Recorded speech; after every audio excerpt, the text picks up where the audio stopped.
या फाइनेंशियल समावेशी विकास। उसका अर्थ ये कि अंतिम व्यक्ति को भी कैसे विकास की धारा में शामिल किया जाए। इसलिए हमारी संस्कृति ने, हमारी विचारधारा ने greatest good of greatest number की बात नहीं कही हमने, या सर्वाइवल ऑफ द फिटेस्ट की बात हमने नहीं कही। हमने हमेशा कही सर्वे भवन्तु सुखिनः की बात। हमने सर्वोदय यानी सभी लोगों का उदय हो, सभी लोगों का विकास हो। अंत्योदय यानी अंतिम आदमी का विकास होगा तो सबों का विकास हो जाएगा। और मुझे लगता है कि फाइनेंशियल इंक्लूजन बैंकिंग के क्षेत्र में पहला कदम श्रीमती इंदिरा गांधी ने उठाया। भले उस समय उनकी मंशा कुछ अन्य रही होगी, लेकिन बैंकों का जो राष्ट्रीयकरण हुआ 1973 में संभवतः, तो वह एक 69 के अंदर, तो जब बैंकों का राष्ट्रीयकरण हुआ तो उसका उद्देश्य था कि बैंकों को आम आदमी के नजदीक और कैसे ले जाया जाए। और उसके बाद जब ग्रामीण बैंकों की रचना हुई या ग्रामीण बैंकों को स्थापित करने का लक्ष्य निर्धारित किया गया, तो हुआ कि बैंकों को केवल, जो कि बाकी जो बैंक थे वो केवल शहरों तक सीमित थे, तो ग्रामीण बैंकों की स्थापना की गई ताकि बैंकिंग सुविधा को और ग्रामीण क्षेत्रों तक कैसे पहुंचाई जाए। और काफी हद तक हम इसमें सफल भी हुए। लेकिन अब हमारा उद्देश्य है कि बैंकिंग सुविधा को प्रत्येक व्यक्ति तक कैसे पहुंचाया जाए। तो दो शब्द होता है, इंटेंशन, हमारी मंशा है कि हर एक व्यक्ति तक बैंकिंग सुविधा पहुंचाई जाए। लेकिन आज से 25 साल पहले ये लक्ष्य निर्धारित भी किया जाता तो ये लक्ष्य हासिल करना संभव नहीं था।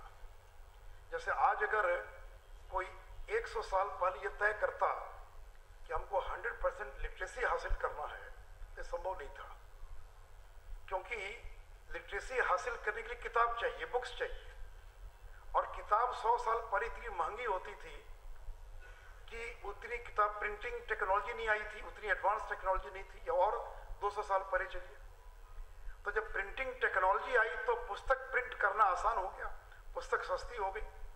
तो आज अगर कोई सरकार तय करती कि हमको 100% लिटरेसी लाना है तो हम ला सकते हैं, क्योंकि बिना पुस्तक के लिटरेसी नहीं आ सकती है। और टेक्नोलॉजी अब इतनी एडवांस आ गई है कि सस्ती से सस्ती पुस्तक जो है और बाजार के अंदर उपलब्ध है। तो कहने का मतलब कि इंटेंशन है कि हर एक व्यक्ति को साक्षर करना, लेकिन पहले वो तकनीक उपलब्ध नहीं थी कि हम चाह कर भी साक्षर नहीं कर सकते हैं, क्योंकि साक्षर करने की एक शर्त थी पुस्तक उपलब्ध होना। और प्रिंटिंग टेक्नोलॉजी ने आम आदमी तक पुस्तक पहुंचाने का काम किया। उसी प्रकार मैं मानता हूं कि बैंकिंग सुविधा को प्रत्येक आदमी के दरवाजे तक पहुंचाना, प्रत्येक आदमी के डोर स्टेप तक पहुंचाना, ये इंदिरा जी के समय में संभव नहीं था। 10 साल पहले तक संभव नहीं था, 6-7 साल पहले तक भी संभव नहीं था मुझे लगता है, क्योंकि टेक्नोलॉजी नहीं थी। और बैंक के लिए बड़ा मुश्किल काम है कि एक ब्रिक एंड मोर्टार शाखा और गांव-गांव में खोलना, वहां लोगों को बहाल करना, इतना बड़ा एस्टेब्लिशमेंट खड़ा करना, ये उनके लिए संभव नहीं था। तो दो intention was there but the technology was not available. और आज इंटेंशन है और टेक्नोलॉजी भी आज उपलब्ध हो गई है। तो मुझे लगता है कि आज से 6 साल 7 साल पहले जो चीज असंभव लग रही थी, आज वो टेक्नोलॉजी के कारण वो चीज जो है और संभव होती दिखाई पड़ रही है। और मैं सबसे ज्यादा थ्रिल्ड हूं, मैं लगातार 6 वर्षों से वित्त मंत्री के नाते और सांस्कृतिक वित्त का काम देखते हुए SLBC की एक मीटिंग छोड़कर पिछले 6 साल में प्रत्येक मीटिंग में मैंने भाग लिया है। और मुझे अभी भी याद है कि बैंक से 3 साल पहले भी दावा करते थे कि बिहार के 19 जिलों में हमने प्रत्येक परिवार में एक बैंक खाता खोल दिया है। अभी भी जो बैंक्स के आंकड़े, उसमें 19 डिस्ट्रिक्ट्स है, those have been saturated by financial inclusion. Each and every household is having a bank account, but I still have a doubt on that data, because when we go into the villages we don't find those data to be true. तो खैर मैं उस पर नहीं जा रहा हूं, मैं ये कह रहा हूं कि आज ये संभव है। और संभव होने का जो एकमात्र कारण है वो कारण यही है कि अब टेक्नोलॉजी आ गई है।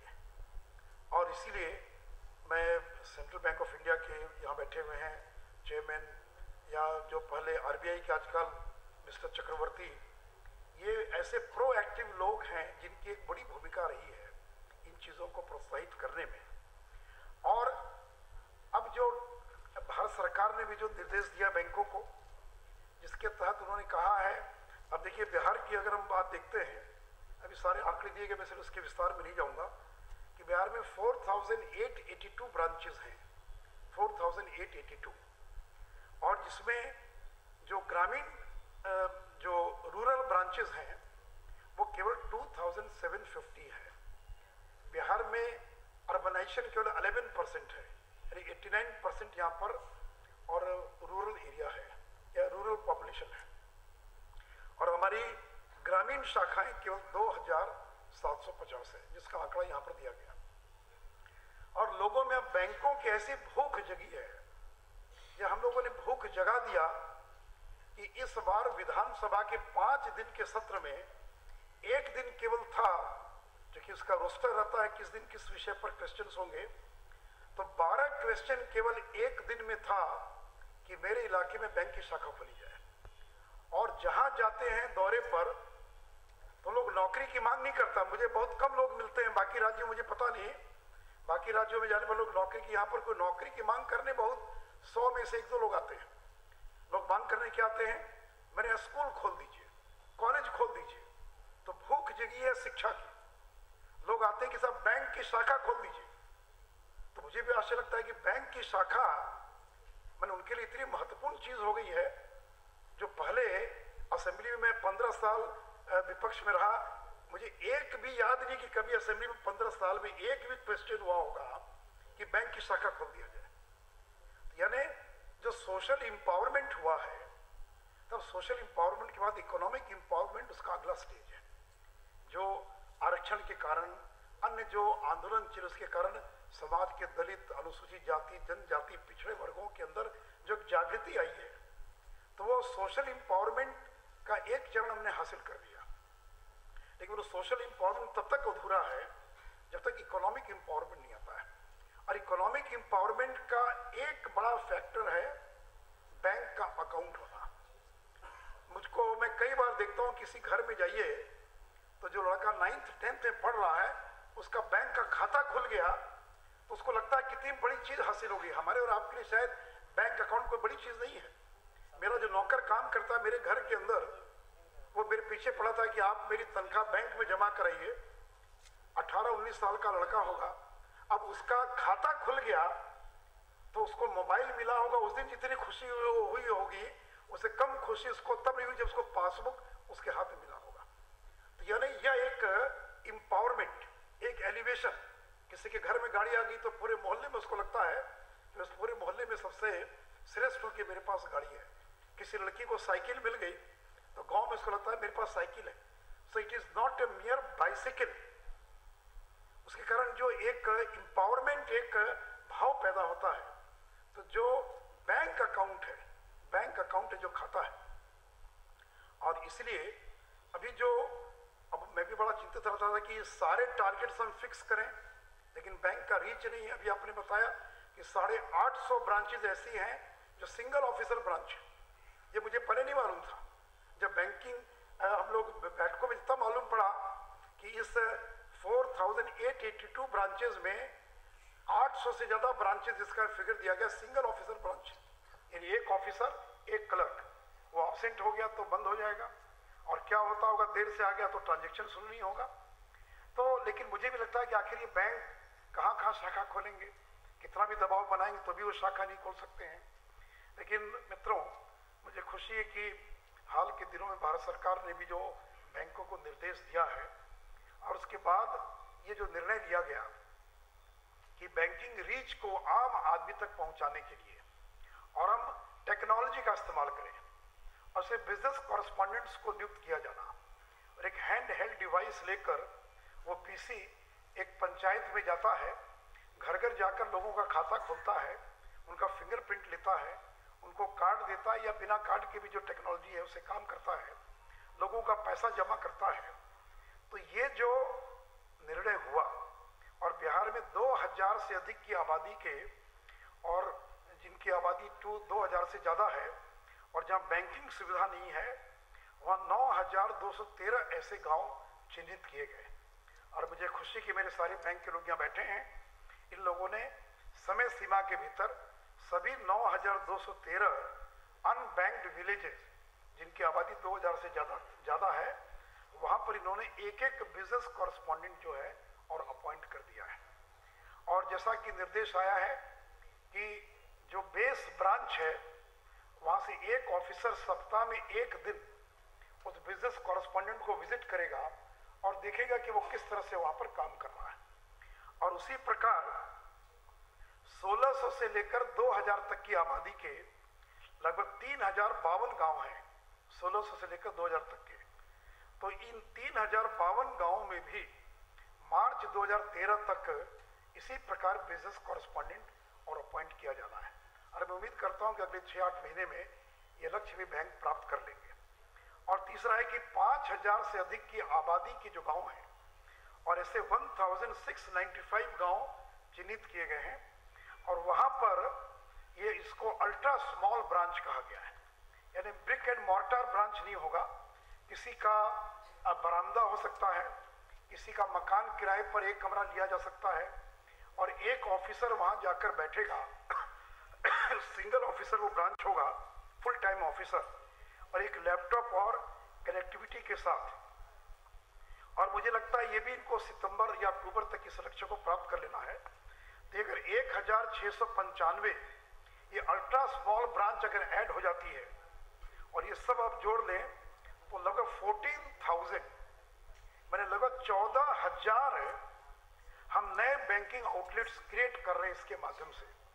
तो अब सोचिए कि जहां आज तक आज़ादी के बाद बिहार में कुल 4,882 बैंकिंग आउटलेट्स थे 65 साल में, और अगले एक साल के अंदर हम 14,000 नए बैंकिंग आउटलेट्स अगर खोल देते हैं तो कितनी बड़ी क्रांति आएगी, कितना बड़ा परिवर्तन आएगा, मैं ये सोच कर ही थ्रिल्ड हो जाता हूँ। और बैंकों ने एक और लक्ष्य जो निर्धारित किया है कि हम सभी परिवारों में एक कम से कम अकाउंट जरूर ओपन करेंगे। तो अगर बिहार की आबादी 10 करोड़ है, 5 का एक परिवार मान लिया जाए तो लोग 2 करोड़ बैंक अकाउंट खोलेंगे, तब जाकर सभी परिवार में एक बैंक का खाता हो जाएगा। और मैं उस दिन का इंतजार कर रहा हूं और मुझे मित्रों पूरी उम्मीद है कि वो दिन बहुत दूर नहीं है। लेकिन मित्रों इसमें जो कुछ कठिनाइयां आ रही हैं, मैं लगातार यहाँ सब बैंक्स के लोग बैठे हैं, हर बैठक में मैं इस बात को कहता भी हूँ कि बिजनेस कॉरेस्पॉन्डेंट अपॉइंट तो हो गया, लेकिन अभी वो केवल एक ही काम कर रहा है, बैंक का खाता खोलना। तो बैंक का खाता खोलना यही केवल उसका काम नहीं होना चाहिए, उनका काम है भी नहीं, लेकिन अभी पहला स्टेज है कि बैंक अकाउंट खोलना। क्योंकि बैंक अगर लोन नहीं देगा, उसमें ट्रांजैक्शन नहीं होगा, तो अकाउंट डेड हो जाएगा। तो इसीलिए डिपॉजिट, क्रेडिट और तीसरा रेमिटेंस, जो बिहार से लाखों लोग कमाने के लिए बिहार के बाहर गए हुए हैं, वो लोग जो अपना रेमिटेंस भेजते हैं वो बैंक के माध्यम से, और फिर सरकारी योजनाओं का जो पैसा का ट्रांसफर है वो इन अकाउंट्स में हो सकता है। लेकिन मैं सारे बैठे हुए बैंकों से ही कहना चाहूँगा कि केवल बिजनेस कॉरेस्पॉन्डेंट अपॉइंट करने से निश्चिंत हो जाने की आवश्यकता नहीं है। इसमें काफ़ी गैप्स हैं, काफ़ी कमियां हैं जिसको आगे ठीक करने की आवश्यकता है।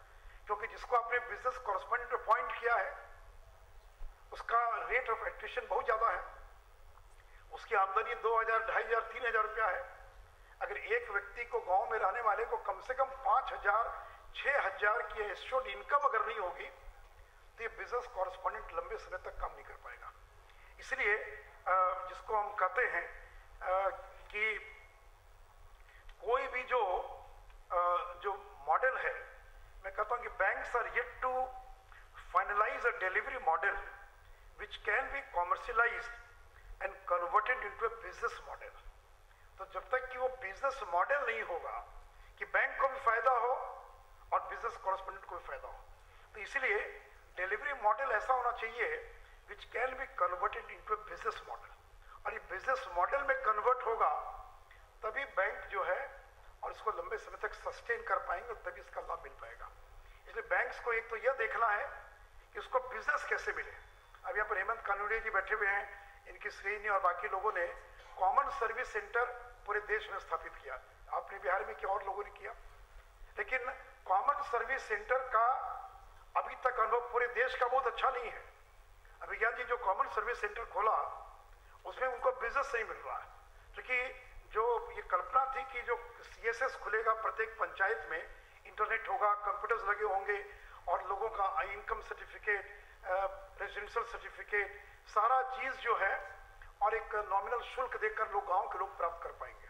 बैंक से एडवांस कर दिया, जगह जगह common service centre, government of India sponsor scheme खुल गई, और लेकिन वो मॉडल इसलिए सफल नहीं हो पा रहा है अभी तक कि उसके अंदर अब वो क्या कर रहे हैं। कॉमन सर्विस सेंटर वाले, मैंने पूछा कि आप कैसे सर्वाइव कर रहे हैं, तो फोटो कॉपियर लगाकर उससे वो आमदनी कर रहे हैं। That was not the basic purpose, लेकिन वो फोटो कॉपियर से कमा रहे हैं। रेलवे का रिजर्वेशन कर रहे हैं, गांव में भी लोगों को जाना ट्रेन में तो उनको कुछ काम मिल जाता है।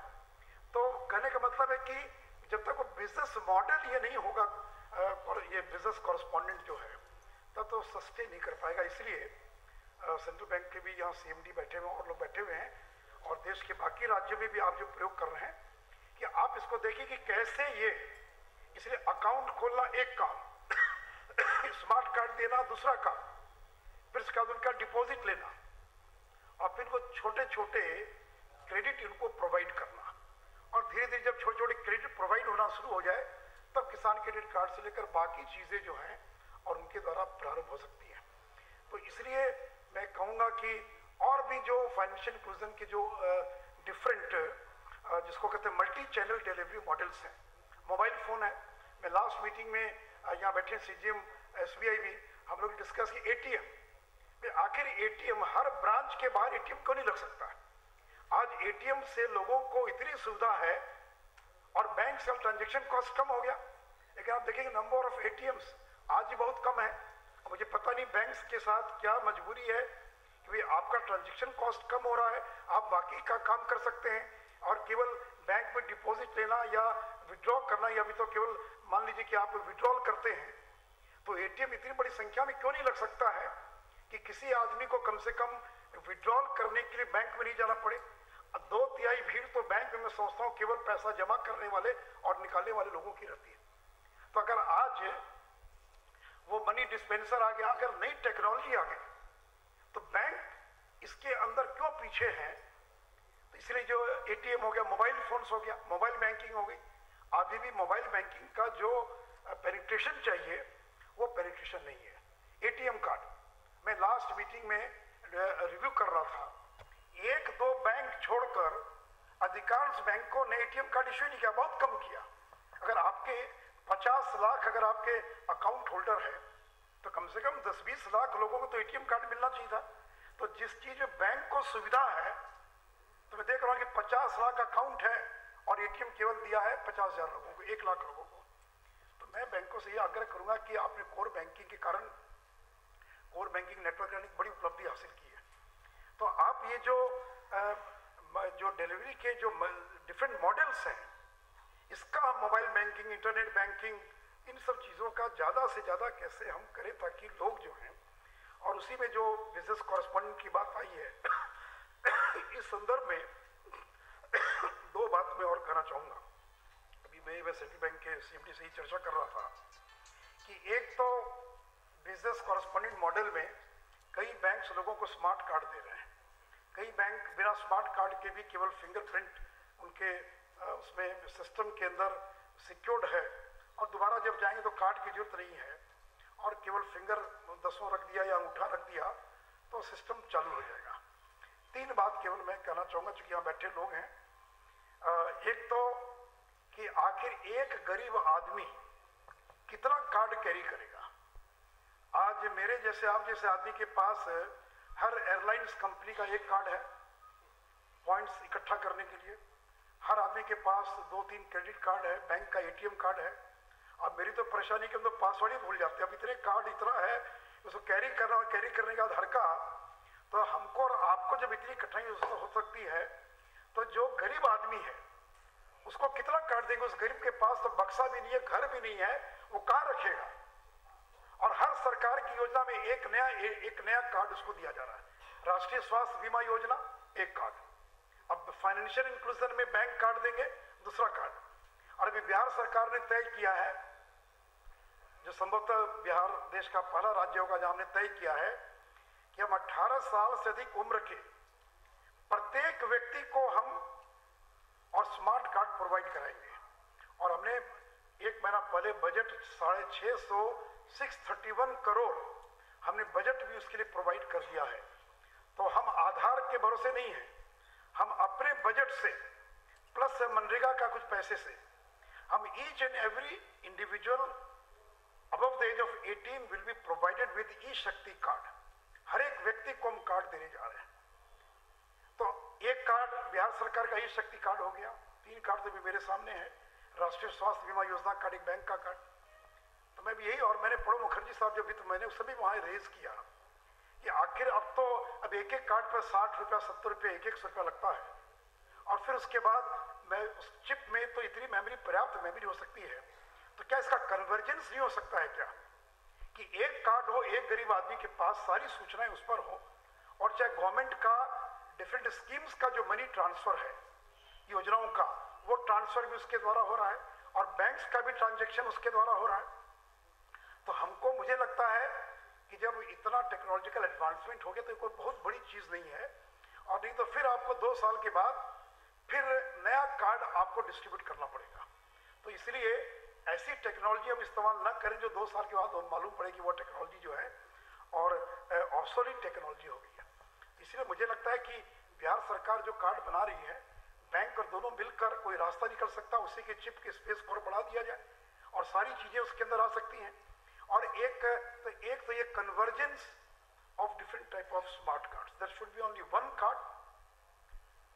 नंबर 2 कि बैंक्स को जो ट्रांजैक्शन की चिंता रहती है, तो मैं बैंक्स को ये आश्वस्त करना चाहूंगा कि बिहार में आपको ट्रांजैक्शन की प्रॉब्लम नहीं आएगी। इसलिए नहीं आएगी कि हम कक्षा 1 से लेकर 10 तक के जितने scheduled caste, scheduled tribe, EBC, उनके सभी बच्चों को हम और स्कॉलरशिप दे रहे हैं 150 रुपये से लेकर 1200 रुपये तक, ज्यादा 2400 रुपये तक। तो एक लड़का क्लासरूम में नाम लिखा लिया तो 10 साल तक उसके अकाउंट में स्कॉलरशिप का ट्रांजैक्शन होता रहेगा। हम कपड़ा खरीदने के लिए पैसा दे रहे हैं और ये figure, the mind boggling figure है ये सारे, मैंने ये जो एक एक फिगर है ये लाख में नहीं है।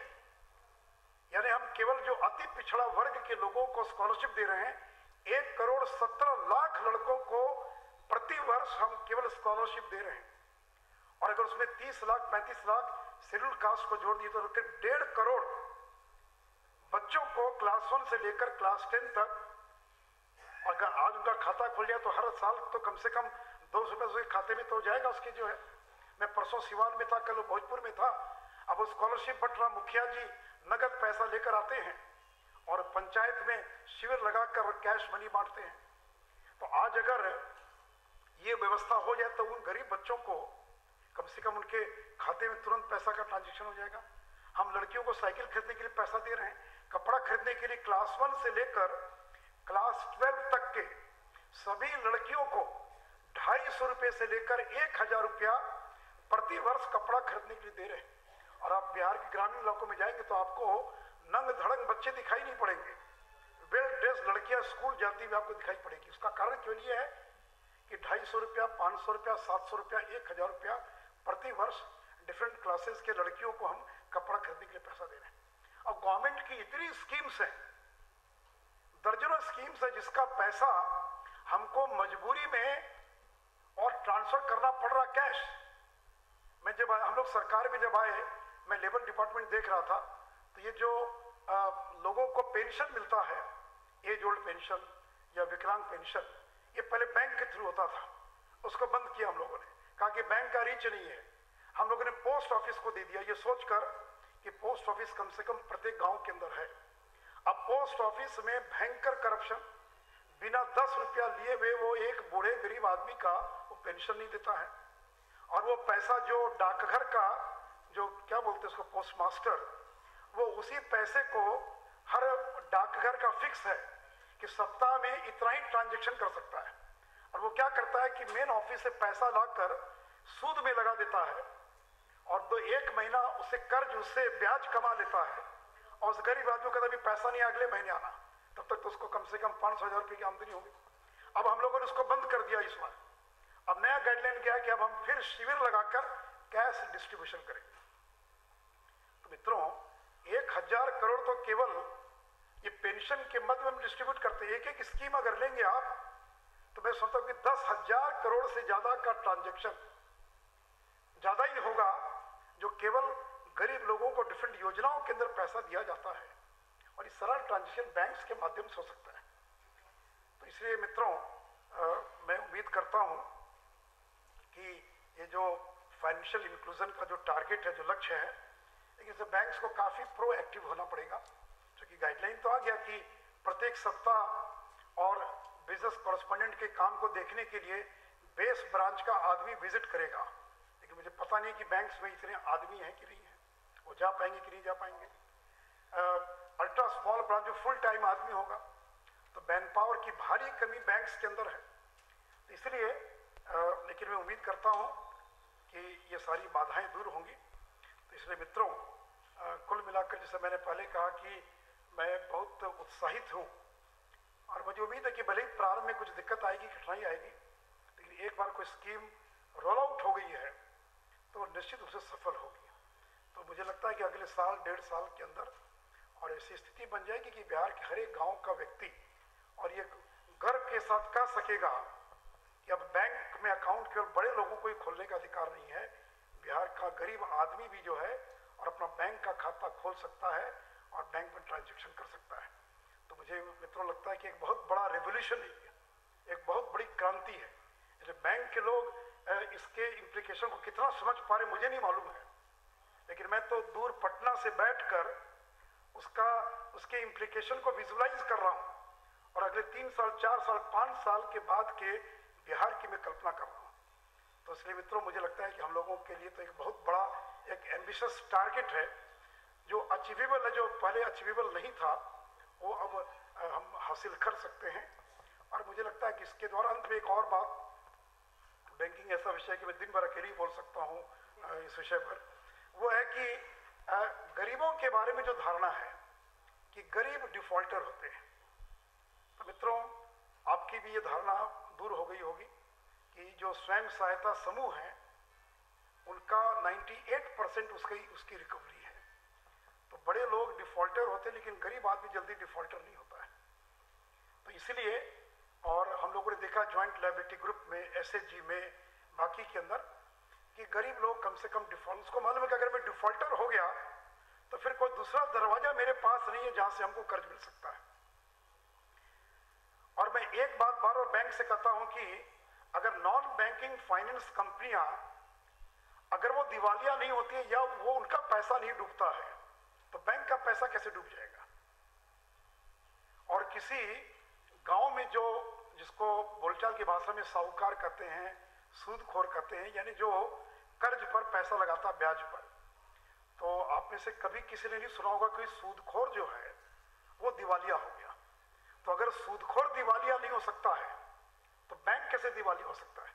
यानी कहीं ना कहीं कमी हम में है कि हम उसको चेज नहीं करते। कर्ज देने के बाद निश्चित हो जाते कि मेरा काम तो देना है, उसकी रिकवरी के लिए और हम कोई प्रयास नहीं करते हैं।